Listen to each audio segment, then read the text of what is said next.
In small American towns, privacy is a myth. It doesn't matter if you keep to yourself.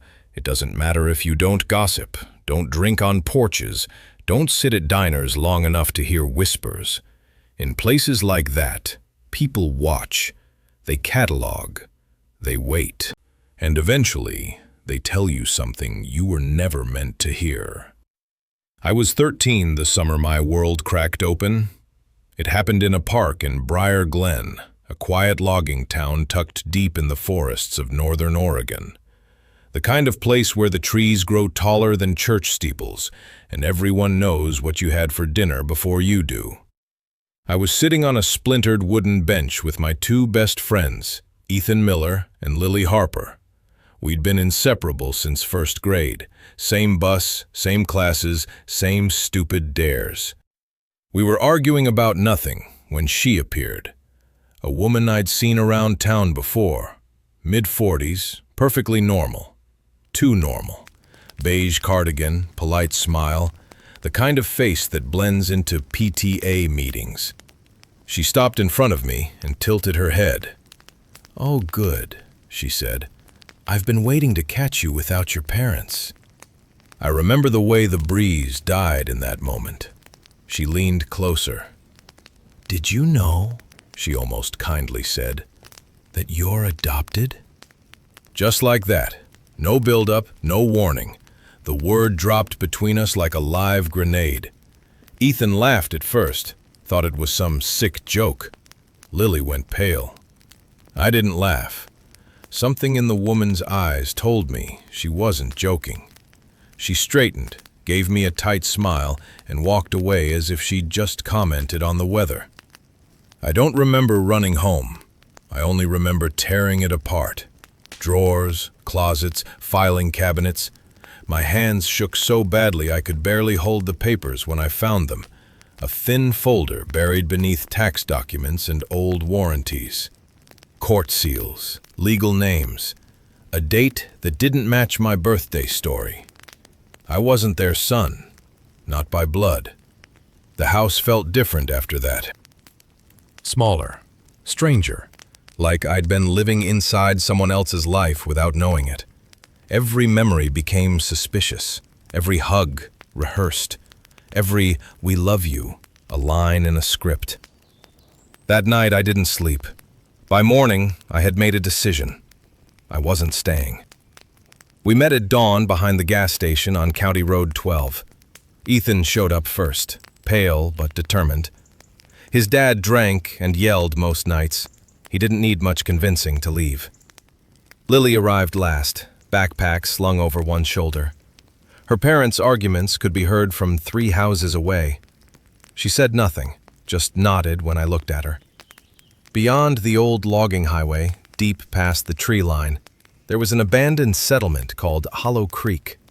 Loggers used to live there decades ago before the mills shut down. Now it was nothing but collapsing cabins and swallowed roads.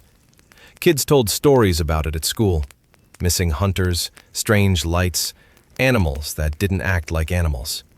Which made it perfect. Far from whispers, far from lies. We packed light. Matches, salt, 2 old blankets, a hunting knife Ethan stole from his garage, protein bars, bottled water. We caught the early rural bus heading north. The driver eyed us but didn't ask questions. Dust blew through the open windows as we rode deeper into forest. The farther we went, the quieter it got. When the road narrowed to a cracked strip of asphalt strangled by pine roots, we pulled the cord and stepped off. The bus door folded shut with a metallic... Then it drove away. The silence that followed wasn't normal silence. It was heavy, like something listening. Ahead of us stretched a dirt service road, half swallowed by weeds, 10 miles through dense timber. "Still sure about this?" Ethan asked after the first mile, kicking at loose gravel. "Yes," I said too quickly. Lily adjusted her backpack. "What if someone already lives out there?" "Then we'll share," I snapped. "Or they'll leave. Or it's animals, Ethan. Or worse." I stopped walking. There's nothing worse, I said, turning to face them. Back there, every breath felt fake. I'm not going back to live a lie. They didn't argue after that. We kept walking. The forest thickened. Fir trees blocked most of the sunlight. The air smelled damp and ancient.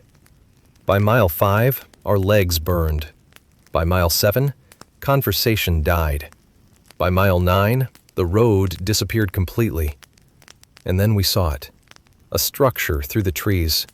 Gray wood, sagging roof, windows like blind eyes. The first cabin of Hollow Creek. Up close, it looked worse. Half sunken into the earth. Door hanging from one hinge like a broken arm. But farther uphill, another cabin stood. Not perfect, but solid. That one, I said. We take that one. The porch creaked under our weight. I pushed the door open. The smell hit first. Dust, mildew, old fabric, something metallic underneath. Inside, a cast-iron stove sat in the corner. A tin cup lay overturned on a table. 3 rooms total. It was ugly, but it was ours. New home, I said, dropping my bag. Ethan forced a grin. Lily walked to the doorway and stared into the trees. Water? She asked. There should be a creek downhill, I said. I saw it on a satellite map. Find it. Ethan, firewood. We need heat before dark. We worked until sunset. Lily found the stream in a ravine not far off. Fresh running water. That was good. We barricaded the door with a length of wood once night fell. The forest changed after dark. Sounds carried differently. Distant howls, scraping beneath the floorboards, wind moving where there was no wind. Do you hear that? Ethan whispered. Raccoons, I said, though my pulse hammered. Lily grabbed my sleeve. I saw tracks near the water, big ones, bigger than a dog. We fell silent. The broken window across the room looked like an eye, watching. Then, a loud metallic clang echoed from somewhere deeper in the cabin. Not outside, inside. We froze. Another sound followed, soft, deliberate, like someone shifting through debris. We didn't speak. Slowly, together, we stepped into the adjoining room. In the corner, facing away from us, sat a person. Not moving, not turning, just sitting cross-legged, hands moving rapidly through a pile of junk. Whispering. Low. Constant. We couldn't see the face. The front door was still barred from the inside, which meant he'd been there the whole time, listening. Lily screamed first. We bolted back into the main room and slammed the interior door shut, pressing our bodies against it. Through a crack in the wood, I saw him stand. Slowly. He didn't rush us, didn't speak. He simply turned left and disappeared into the dark kitchen area. Silence returned, worse than before. Then came the scraping, a long, slow drag of something sharp across the other side of our door. Lily mouthed the words, "He's here." A shadow blocked the crack of light, standing inches away, waiting. And that's when the knocking started. The knocking didn't sound human. It wasn't frantic. It wasn't angry. It was patient. 3 slow knocks. Then silence. Then 3 more. Each impact vibrated through the thin wood and into my chest. Ethan's shoulder pressed harder against the door. Lily's nails dug into my arm so deeply I felt skin break. "Say something," Ethan whispered, barely audible. "No," I breathed back. "Don't." Another knock. Closer this time. Lower. As if whatever stood there had leaned down, bringing its face level with the crack. A whisper slipped through. Not words exactly, just breath. Wet. Close. Then the scraping resumed, slow, deliberate, like someone carving into the wood. I imagined letters being etched, or symbols, or tally marks. Minutes stretched into something shapeless. My arms burned from holding the door. The air grew stale. No one dared move.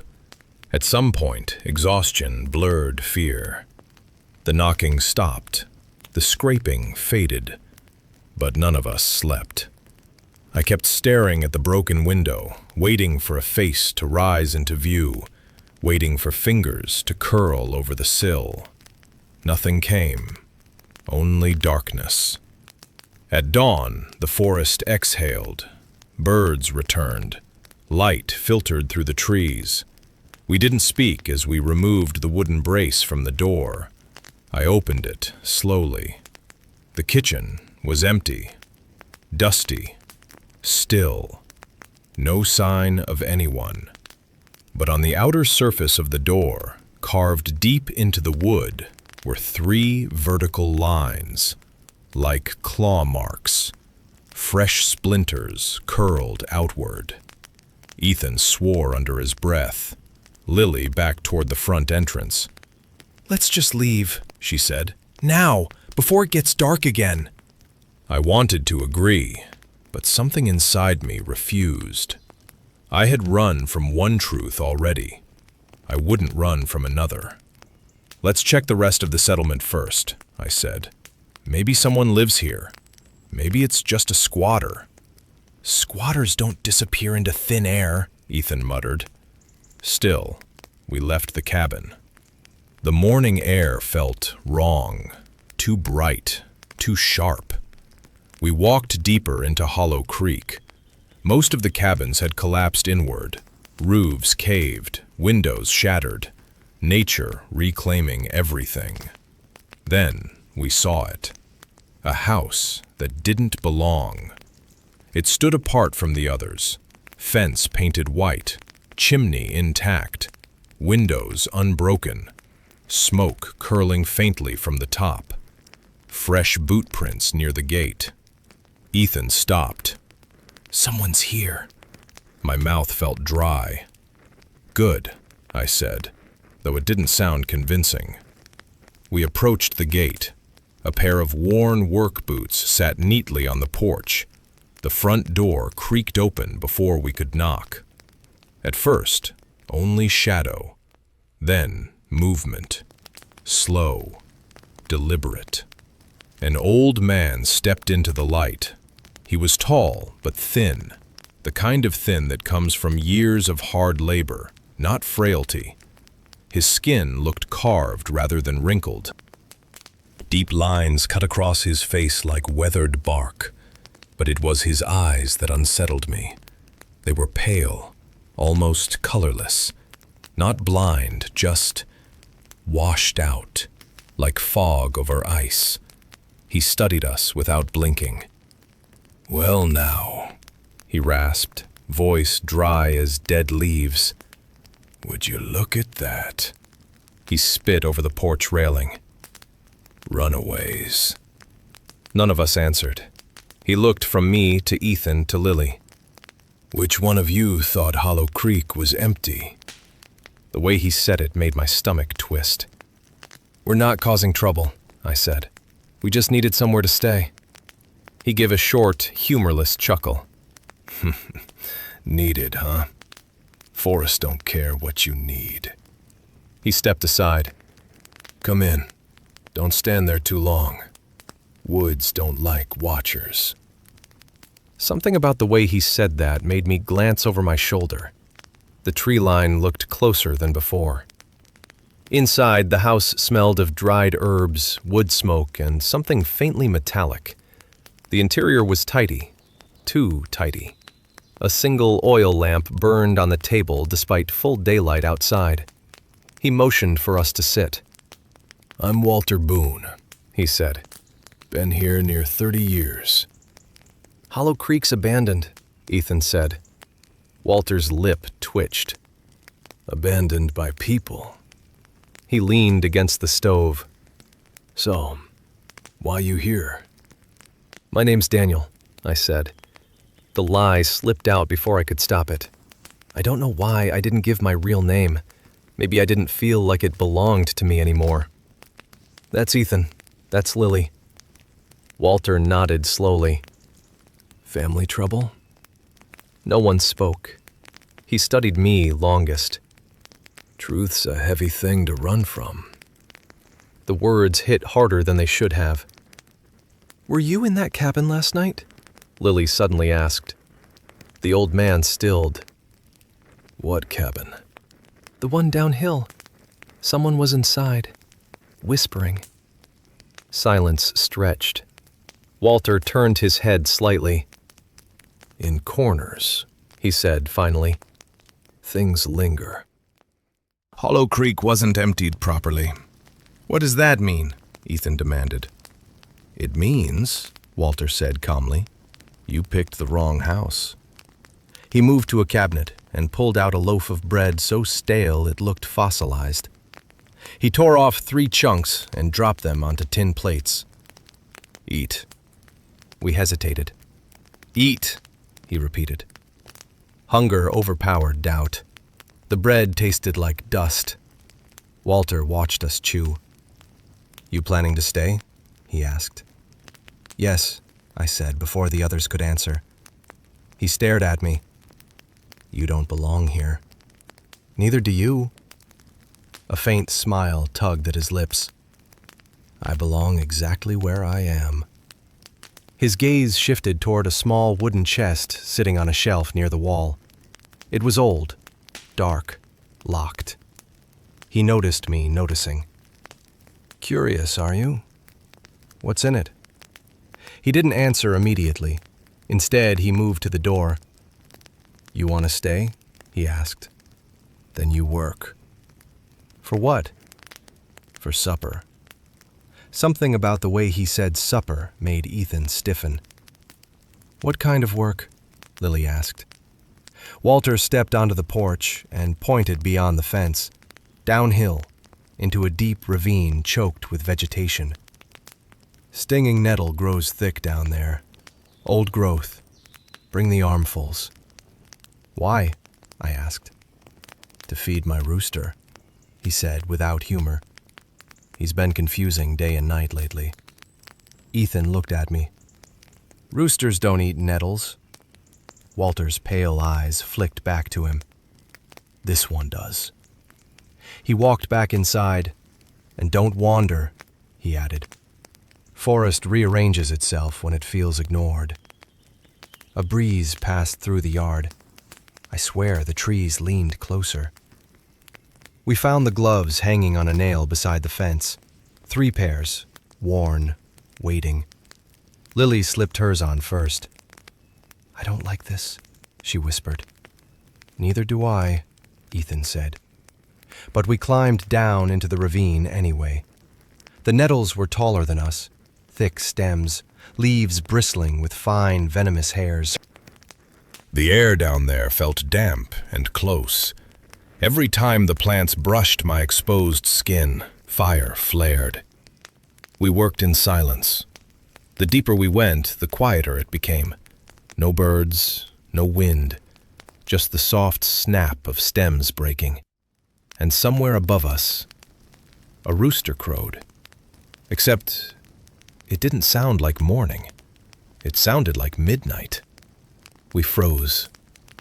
The crow came again. Long, distorted, too deep. Ethan looked up toward the rim of the ravine. Guys, he whispered. Standing at the top, silhouetted against the sky, was Walter. But he wasn't alone. Behind him, shapes moved between the trees. Tall, thin, unnatural. Watching.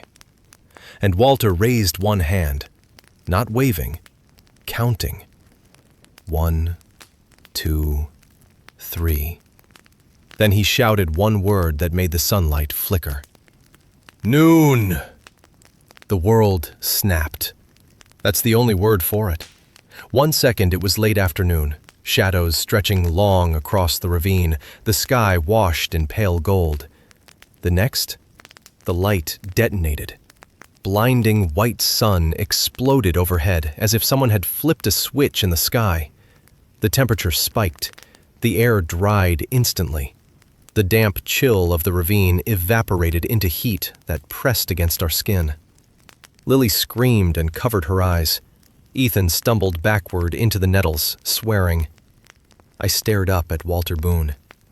His silhouette no longer looked fragile. It looked anchored, rooted, like he was the nail pinning the sky in place. Behind him, the shapes between the trees were gone. Or maybe they had never been there. Bring the nettles, he called down casually, as if he hadn't just bent the laws of nature. Daylight's short when you waste it. My throat felt tight. What did you just do? I shouted. Walter tilted his head. Helped you? Then he turned and walked away from the edge. The sun remained overhead, high, unmoving. We stood frozen for several seconds before Ethan grabbed my arm. Daniel, he whispered harshly, using the name I'd given. We need to leave. Now, that's not normal. I know it's not normal. Then why are we still here? Because I needed something to make sense.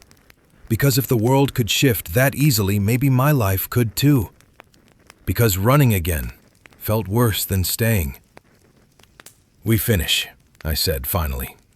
Then we go. Lily stared at me like I'd lost my mind, but none of us climbed out. We kept cutting nettles. The heat became oppressive. Sweat soaked through my shirt. The gloves didn't stop the stings entirely. Every brush against exposed skin left small burning welts. When we hauled the first armful up to the yard, Walter was waiting. He nodded approvingly. Good.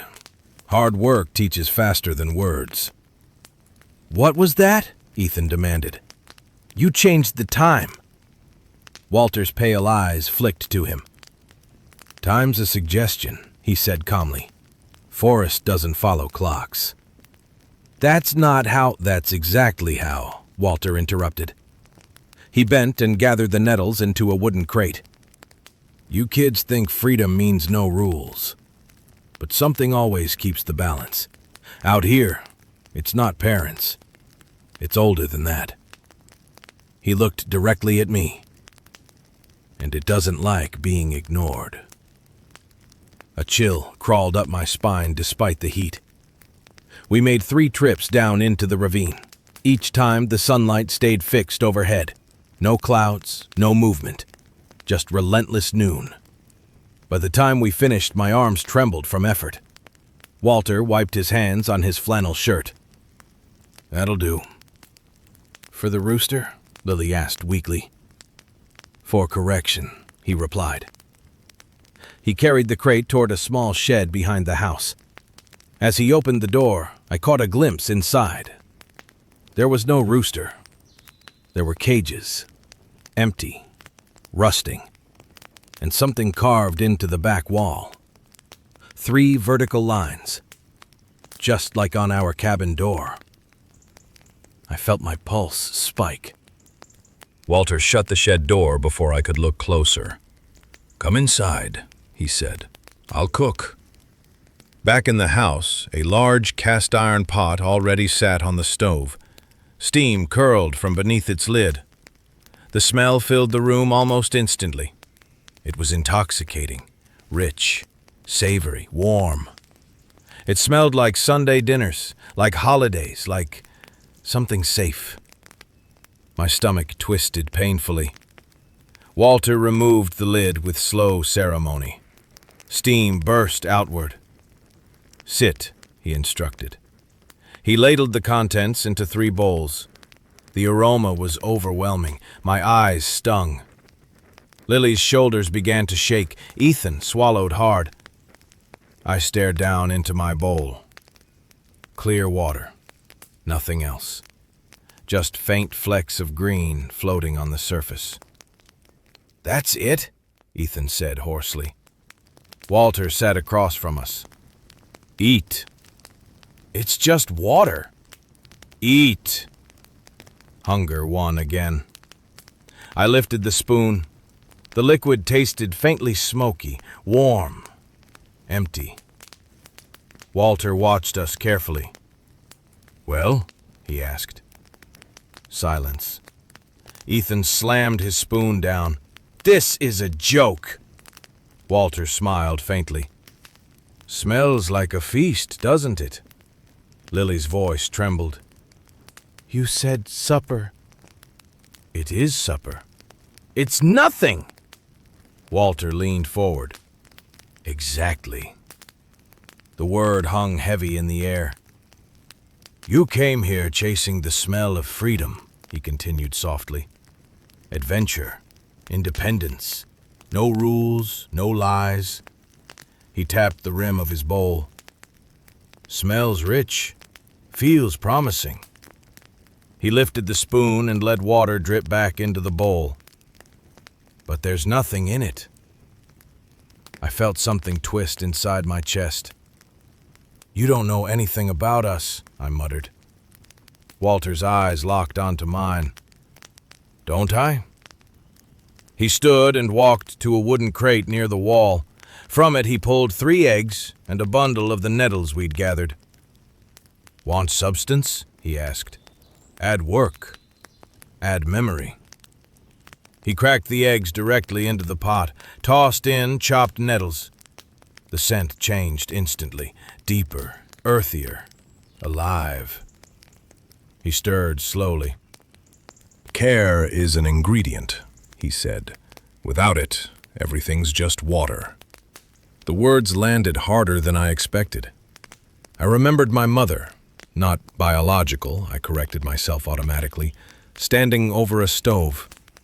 The way she'd flip grilled cheese sandwiches exactly when I liked them, slightly burnt. The way she'd cut the crust off without me asking. I used to roll my eyes. Now the memory felt different. Walter served the soup again. This time it had color, texture. We ate. It was simple, but it tasted real. No one spoke while we finished. When the bowls were empty, Walter leaned back in his chair. "Still think Hollow Creek's better than home?" Ethan didn't answer. Lily stared at her hands. I kept my eyes on the table, because I didn't trust what would show in them. "We're leaving," Ethan said suddenly, standing. Walter didn't stop him. "Forest's still there," he replied mildly. "We'll find the road." "Maybe." I stood too. "Thanks for the food," I said stiffly. Walter studied me. "You're not done," he said. "With what?" "Learning." I grabbed my backpack. "We didn't come here for lessons." "No," he agreed. "You came here hungry." The word echoed strangely. Hungry. We stepped outside. The sun had finally shifted. Late afternoon now. Shadows long and thin. The path we'd arrived on seemed clear enough. We didn't look back. Not at the house, not at Walter Boone. We walked and walked and walked. The forest thickened. The path narrowed. After an hour, Ethan slowed. "This isn't right." "It is," I insisted. "That fallen tree was here before." "No," Lily whispered. "It wasn't." We kept going. Dusk settled faster than it should have. The air cooled abruptly. The trees pressed closer together. And then, the white fence appeared through the branches, fresh paint glowing faintly in the dim light. We had walked in a perfect circle. Walter stood on the porch, exactly where we'd left him, smiling. "Evening," he called. My stomach dropped. "You moved the forest," Ethan said. Walter shook his head slowly. "I don't move anything." "Then why can't we leave?" Walter's smile faded. "You can." He stepped aside and opened the door behind him. "There's room inside. I even made up beds." Behind him, through the doorway, I saw 3 cots arranged neatly in a row. One large and soft, one thin but sturdy, one broken.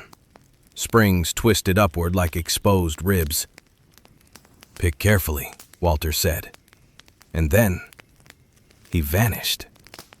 Not walked away, not stepped back. Vanished. The porch was empty, the house silent, the door still open. Behind us, the forest darkened. Something moved between the trees. Watching. Waiting. We stood frozen. Then Ethan whispered what we were all thinking. "Daniel, we're not alone out here." We went inside.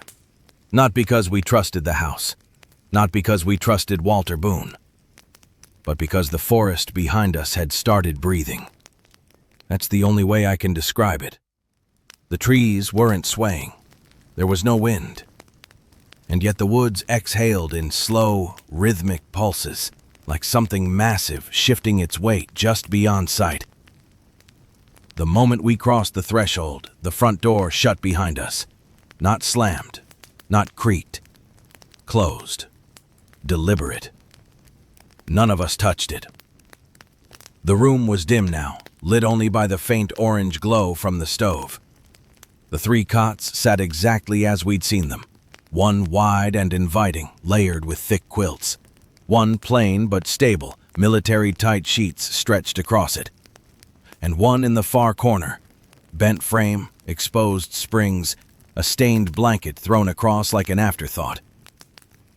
Ethan let out a shaky breath. "This is insane." "No," Lily whispered. "This is a choice." Her words made my skin prickle. The house felt different from before. Heavier. Like it was listening. "Fine," Ethan muttered, stepping toward the middle cot. "I'm not fighting over it." He dropped his bag and sat down hard on the firm mattress. Lily hovered near the soft bed. "I'm exhausted," she said, almost defensively, as if expecting someone to challenge her. "My legs are killing me." She lowered herself onto the thick quilts. That left the broken cot. I stared at it. The metal springs curved upward like ribs of something long dead. The blanket smelled faintly of dust and something older. Not decay exactly, but abandonment. "Don't," Lily said softly. I didn't answer. I crossed the room and lay down on it. The metal bit into my back immediately, sharp, unforgiving. It felt right. No one spoke for a while. The stove ticked as it cooled. Outside, the forest shifted again. Ethan broke first. "This is stupid," he snapped suddenly. "We're acting like this is some kind of test." "Maybe it is," Lily shot back. "Oh yeah? What's the prize? Not getting eaten?" "At least we're not pretending nothing's happening." "Pretending?" Ethan stood up abruptly. "You were the one crying about your parents yesterday." "At least mine care enough to yell." The words hung there, raw, ugly. Ethan's jaw clenched. "You think mine don't care? I think your dad scares you more than he loves you." The argument ignited fast, too fast, like dry timber catching flame. Ethan stepped toward her. Lily shoved him. He shoved back harder. She stumbled into the soft cot and fell. I shot up from the broken bed. "Stop it!" I shouted. Neither listened. "You always act like you're tougher than everyone," Lily yelled. "And you always act like you're trapped in some fairy tale prison," Ethan fired back. "You don't know what it's like. You don't either." Their voices grew louder, angrier, meaner. Things they'd never said before spilled out like poison. And suddenly I understood. The beds weren't random. They weren't about comfort. They were about what we carried. Lily clung to softness because she hated feeling confined. Ethan chose stability because he was terrified of losing control. And I chose broken, because I believed that's what I was. "Enough!" I roared. My voice cracked through the room harder than I expected. They both froze. "You hear yourselves?" I demanded. "We ran away to escape our families, and we brought all the worst parts with us." Silence. The stove popped. Ethan looked down at his hands. "My dad always says," he muttered, "if you don't grab what you want, someone else will." Lily wiped at her eyes angrily. "My mom doesn't let me do anything alone. I thought that meant she didn't trust me." I swallowed. I thought my parents lied to me because I wasn't really theirs. The words felt strange out loud, heavy. The house creaked, slowly, like it approved of confession. We stood there in the half-dark, breathing hard. Finally, Ethan sat back down on his cot. Lily pulled the quilt tighter around her shoulders. No one moved to change beds. We lay down again. The silence that followed wasn't peaceful, but it wasn't hostile either. It was waiting. I don't know when I fell asleep, but I know what woke me. The sound of chewing. Wet. Slow. Deliberate. My eyes opened to darkness thicker than before. The stove had gone out. The air felt colder, heavier, and in the center of the room, a table stood. It hadn't been there before. Thick oak, massive, and behind it sat something that made my lungs lock. It looked human at first glance. Long limbs, hunched posture, but where its face should have been, there was a mouth. Only a mouth, stretching nearly ear to ear, rows of small, needle-like teeth clicking together. No eyes, no nose, just that endless grin. It inhaled sharply. "Hungry," it rasped. The voice sounded like dry bones grinding together. Lily let out a strangled gasp. Ethan didn't move at all. The creature's head tilted slightly toward the soft bed, then toward the sturdy one, then slowly toward me. "Hungry," it repeated. It placed long fingers on the tabletop. The nails were black, cracked. It sniffed the air. "Smell empty." My heart pounded so loudly I thought it might hear. Ethan suddenly scrambled toward the stove. "There's soup," he whispered frantically. "Left over." He grabbed the cast-iron pot from earlier, the one Walter had used. Some of the watery broth still clung to the bottom. Ethan slammed it onto the table. The creature didn't hesitate. It seized the pot and poured everything inside straight into its mouth. We heard it swallow. Metal scraped against teeth. When it finished, it set the pot down carefully. Then it spoke again. "Not full." It stood. It was taller than Walter, taller than the doorway. Its head nearly brushed the ceiling. "Hungry," it said softly. "Please," Lily whispered. The creature turned its mouth toward her. "Need flavor." It took one slow step around the table, blocking the door. "Flavor," it repeated. "Or you." The meaning was clear. My mind raced. Flavor, substance, care. Walter's words echoed back. Without it, everything's just water. The creature leaned closer. Its breath smelled like rot. "Hungry," it breathed again. And then it stepped backward, paused, as if reconsidering. "Son," it rasped suddenly. It turned toward the door, opened it, and vanished into the forest. The table disappeared with it. The room returned to normal. The cots, the stove, the darkness. We didn't move for a long time. When the first gray light of dawn crept through the window, Ethan whispered, "That wasn't a test." But I knew it was. And we had failed. The door creaked open. Walter Boone stepped inside like he'd simply been out for a walk. He glanced at the empty pot on the floor, then at our faces. "You met hunger," he said calmly. My fists clenched. "What is that thing?" Walter's pale eyes fixed on me. "What you carried here." He walked past us toward the back door. "It'll come again tonight." He paused. "And next time, it won't leave half-fed." Outside, the sky was already dimming, but we had just woken up. We stared at the windows. The sky outside was bruised purple, as if dusk had fallen in minutes instead of hours. "That's not possible," Ethan whispered. "It was morning." Walter didn't look surprised.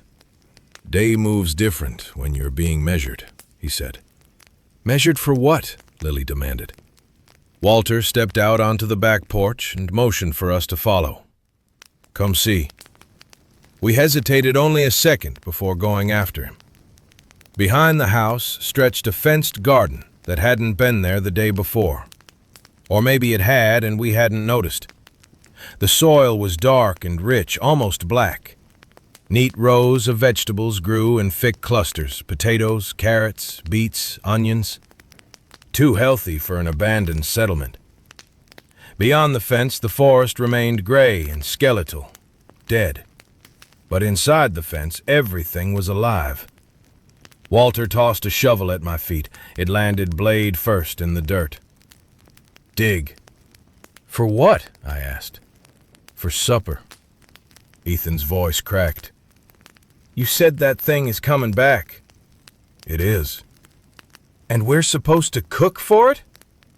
Walter gave him a long look. "You already tried feeding it nothing." He pointed at the soil. "Dig." Something in his tone told me arguing was useless. I grabbed the shovel. The ground was heavy but workable.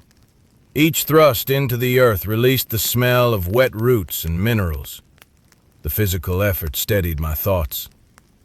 Ethan began pulling carrots. Lily knelt beside a patch of onions, hands trembling at first, then growing steadier as she worked. Walter leaned against the fence, watching. "You think hunger lives in the woods?" he asked quietly. "It does," Ethan muttered. Walter shook his head. "No, it walks out of people." I kept digging. "Then why is it here?" I asked. "Because you brought it." The words landed harder than I expected. Lily suddenly spoke, her voice tight. "My mom makes stew like this," she said, holding up a beet stained deep red. "She says you have to let it simmer slow or the flavor doesn't settle." She swallowed. "I used to hate standing in the kitchen with her. I thought she just wanted control." Ethan gave a humorless laugh. "My grandma used to wake me up at 5 every summer to help slaughter chickens. I thought she was torturing me." Walter nodded slightly. "And now?" Ethan didn't answer immediately. "Now I wish I'd paid more attention." We gathered potatoes, herbs, carrots. Walter disappeared briefly and returned carrying a plucked chicken. Fresh, still warm. He handed it to Ethan without a word. Ethan hesitated only a second before taking it. "I know how," he said quietly. "I know you do," Walter replied. We moved inside. The kitchen felt different now, less oppressive, more focused. We worked without being told. I chopped potatoes. Lily handled the herbs, crushing them between her fingers exactly the way she'd seen her mother do. Ethan cleaned and cut the chicken with steady hands. No arguing, no snapping, just movement, memory. The pot filled slowly. Water, vegetables, meat, herbs, salt. Walter added nothing. He simply watched. "Care's a weight," he said after a while. "You feel it now?" I did. Not heavy like before, heavy like responsibility. The stew began to simmer. The smell changed the air. Warmth replaced the metallic edge that had clung to the house since we arrived. Outside, darkness gathered quickly, too quickly. The forest beyond the fence shifted, shadows stretching unnaturally long. Walter stepped back from the stove. "Sit," he said. We did. The pot bubbled softly. The door creaked open. No wind, no knock, just the sound of wood moving. Hunger entered without hurry. It seemed taller now, wider. Its mouth opened slightly as it inhaled.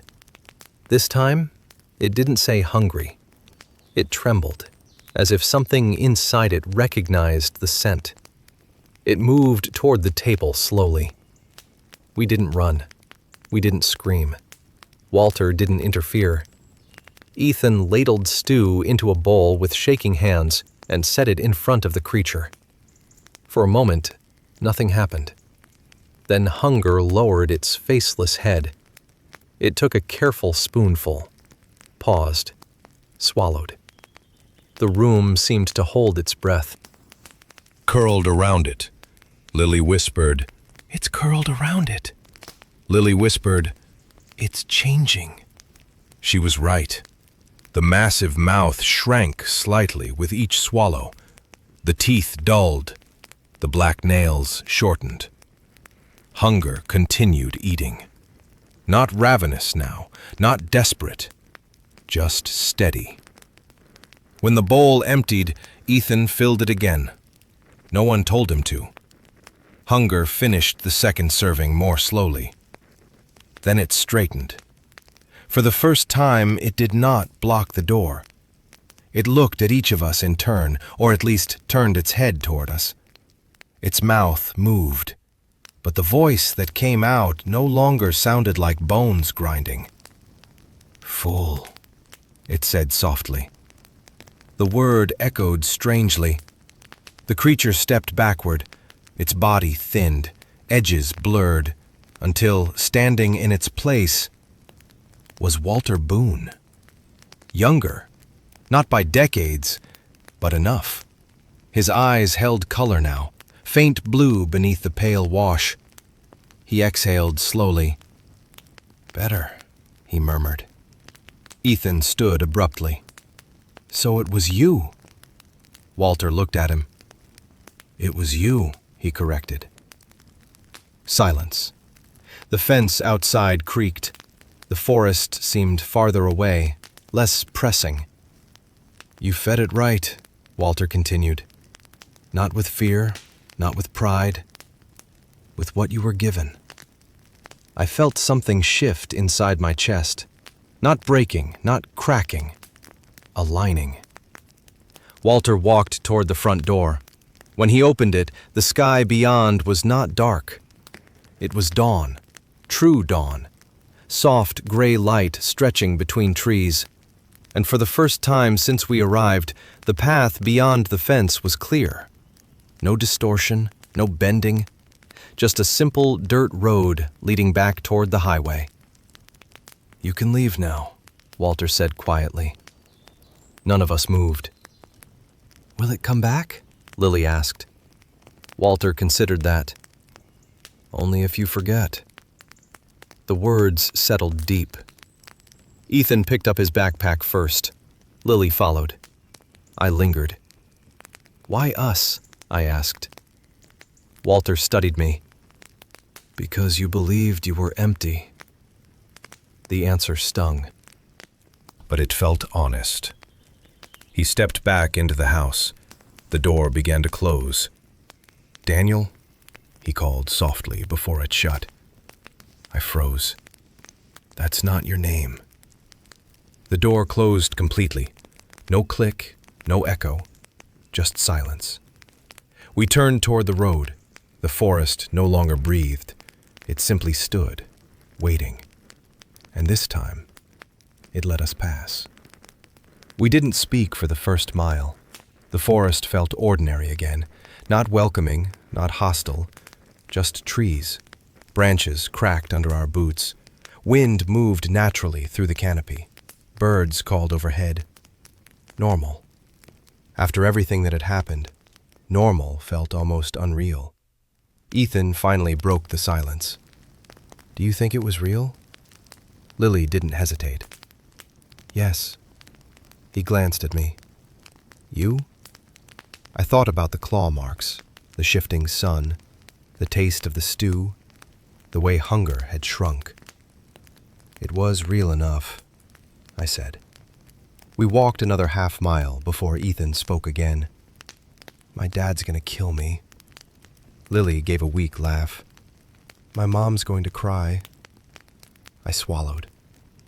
I don't know what mine will do. That word again. Mine. It didn't feel as foreign now. The dirt road widened gradually until the cracked strip of asphalt appeared ahead like a scar through the trees. We had found it. Or maybe it had finally allowed itself to be found. The bus stop sign stood exactly where we remembered. Bent, faded, ordinary. Ethan sat down on the curb and exhaled hard. "I can't believe we're just walking out."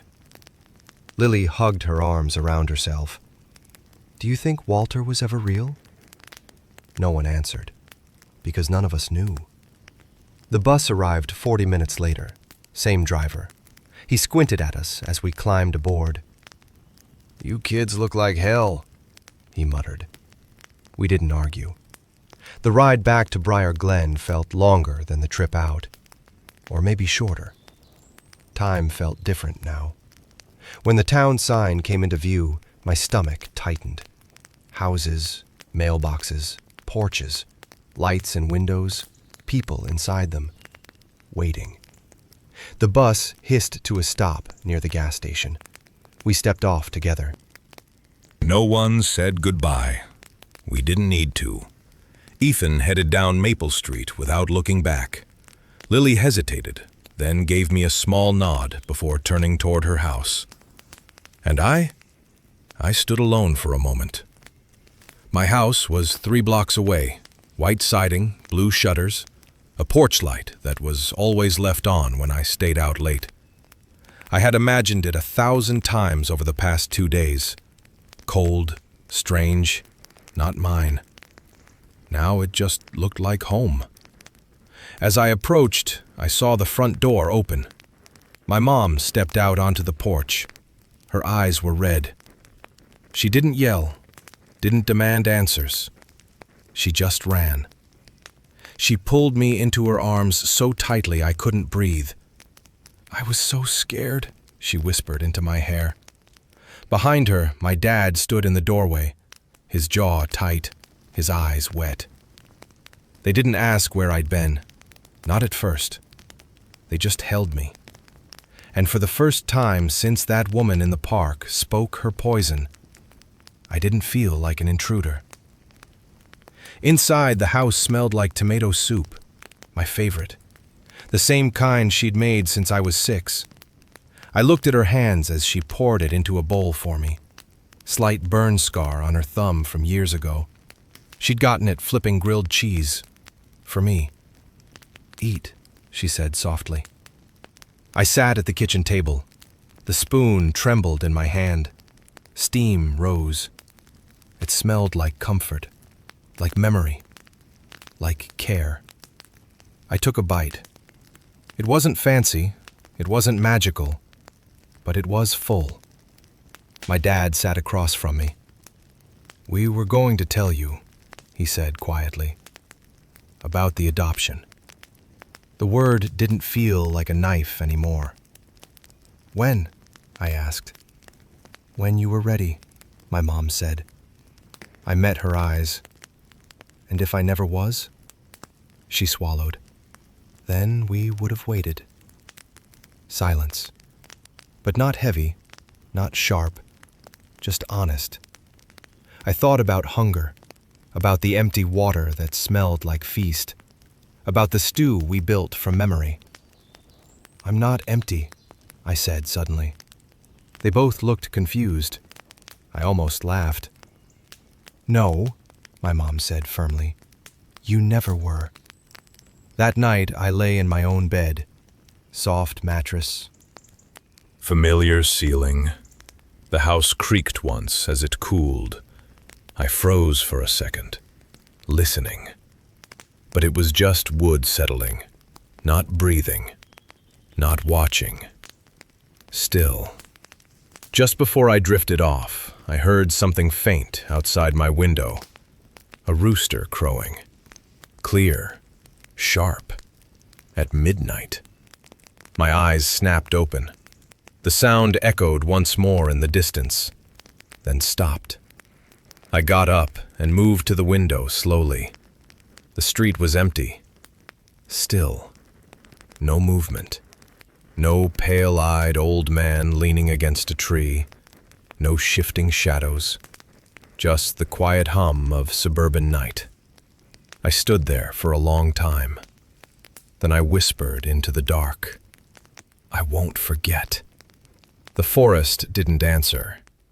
But somewhere, deep in memory, something felt satisfied.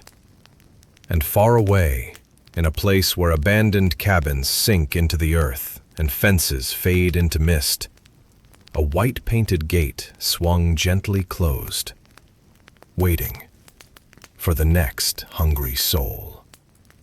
The town went back to normal, or at least it pretended to. By Monday, Briar Glen was buzzing.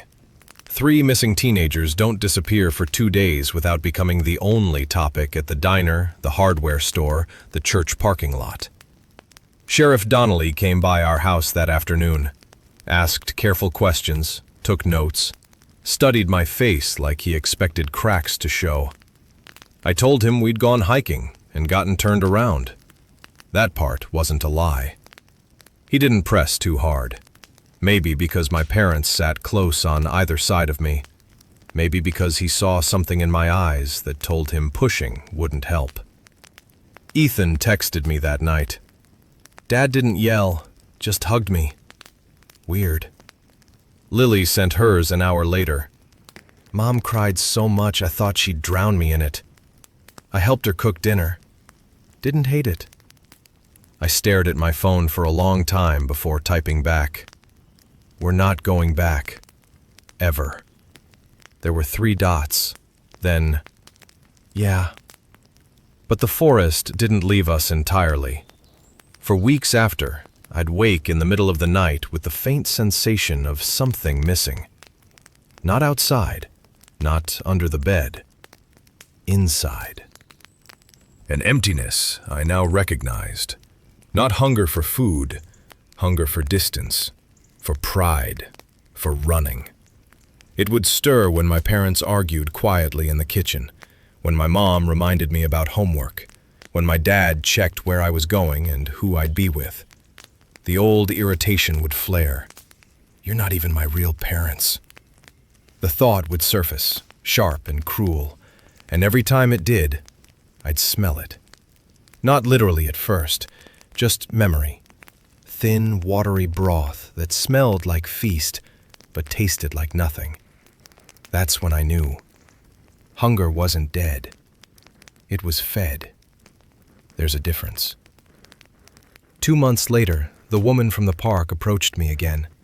Same beige cardigan, same polite smile. I hope you're doing all right, she said. I looked at her carefully this time. Her eyes weren't cruel, just curious. I am, I replied. She tilted her head. Truth can be difficult, only if you don't know what to do with it. She seemed surprised by that. I didn't wait for her next question. I walked away, not angry, not shattered, just aware. Fall came fast in Oregon.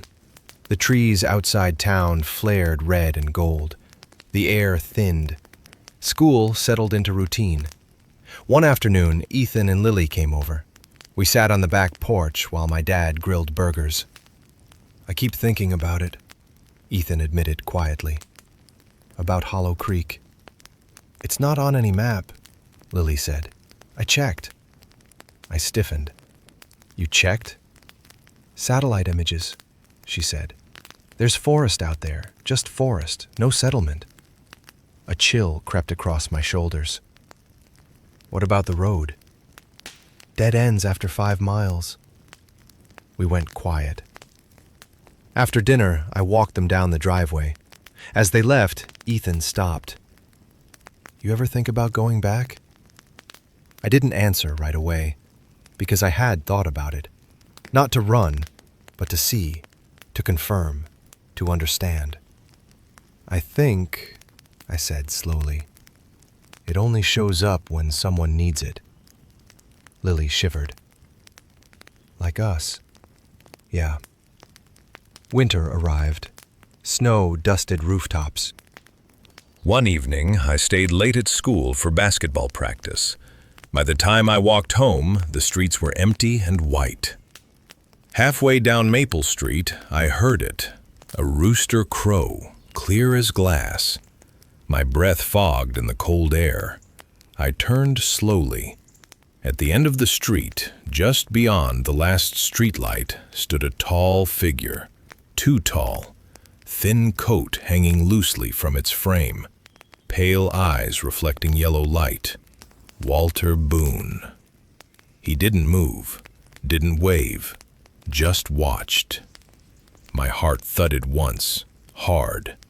Then I took a step toward him, not running, not afraid, just steady. You said I wouldn't forget, I called softly. The figure's mouth twitched, not quite a smile, not quite human. Then he raised one hand and held up 3 fingers. Not counting this time, not warning, just reminding. Care, work, memory. The snow shifted as a car passed between us. Headlights flared, and when they faded, the street was empty. No footprints, no figure, just winter air and distant traffic. I stood there for a long moment before heading home. Inside, warmth wrapped around me instantly. My mom looked up from the stove. You're freezing, she said. Wash up, dinner's ready. Tomato soup again, grilled cheese on the side, slightly burnt, exactly how I liked it. I smiled, not because it was perfect, not because life was suddenly easy, but because it was full. And somewhere deep in the dark woods beyond Briar Glen, where abandoned cabins may or may not exist, something ancient shifted. Not hungry, not prowling, just waiting. For the next boy or girl who believes they are empty. And when that day comes, when another runaway follows a dirt road that shouldn't be there, Hollow Creek will be waiting. The fence freshly painted, the stove warm, the pale-eyed keeper watching, and hunger, patient as ever. But tonight it sleeps, full.